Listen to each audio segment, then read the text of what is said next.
WBSSC group C এবং group D পরীক্ষা 2026-এ দিয়েছ এবং অনেক দিন ধরে রেজাল্টের জন্য অপেক্ষা করছ। তো ভিডিওটা একদম শেষ পর্যন্ত দেখবে, কারণ আজকে আমি তোমাদেরকে জানিয়ে দেব রেজাল্ট কবে বের হতে পারে, স্কোর কার্ড কবে আসবে, কাট অফ কত হতে পারে, আর পরবর্তী স্টেপে তোমাদের কি করতে হবে। রেজাল্ট কবে বের হবে? দেখো বন্ধুরা, এখনও পর্যন্ত অফিসিয়ালি কিন্তু কোনো ফাইনাল ডেট ঘোষণা করা হয়নি। তবে বিভিন্ন সূত্র অনুযায়ী একটা সম্ভাবনা তৈরি হয়েছে যে মে মাসের শেষ সপ্তাহ থেকে জুন মাসের প্রথম সপ্তাহের মধ্যে WBSSC গ্রুপ সি এবং গ্রুপ ডি এর রেজাল্ট প্রকাশিত হতে পারে। মানে আর খুব বেশি দেরি নেই, তাই তোমাদের এখন থেকেই প্রস্তুত থাকতে হবে। স্কোর কার্ড কবে আসবে? অনেকেই প্রশ্ন করছ, স্কোর কার্ড কবে আসবে?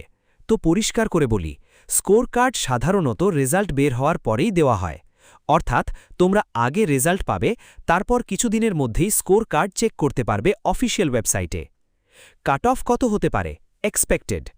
এবার আসি সবচেয়ে গুরুত্বপূর্ণ বিষয়ে, cut off. Group C general category cut off থাকতে পারে প্রায় 53 থেকে 56 এর মধ্যে। ওবিসি ক্যাটেগরি প্রায় 52 থেকে 55 এর মধ্যে। SC/ST এর থেকে কিছুটা কম হতে পারে। গ্রুপ ডি জেনারেল কাট অফ থাকতে পারে প্রায় 34 থেকে 37 এর মধ্যে। ওয়ার্নিং, তবে মনে রাখবে এগুলো কিন্তু এক্সপেক্টেড কাট অফ, ডিস্ট্রিক্ট অনুযায়ী একটু কম বেশি হতে পারে। পরবর্তী স্টেপ কি? দেখো, যদি তুমি কাট অফের মধ্যে থাকো তাহলে গ্রুপ ডি ক্যান্ডিডেটস সরাসরি ইন্টারভিউয়ের জন্য ডাক পাবে। গ্রুপ সি ক্যান্ডিডেটস প্রথমে টাইপিং টেস্ট, তারপর ইন্টারভিউ, এবং এই ইন্টারভিউ কিন্তু খুবই গুরুত্বপূর্ণ। এখানেই অনেকের সিলেকশন নির্ভর করে। সব সময় অফিসিয়াল আপডেটের উপর নির্ভর করো। তো বন্ধুরা, আশা করি আজকের এই আপডেটটা তোমাদের কাজে লাগবে। যদি তোমার নম্বর কাট অফের কাছাকাছি থাকে তাহলে এখন থেকেই ইন্টারভিউ টাইপিংয়ের প্রস্তুতি শুরু করে দাও।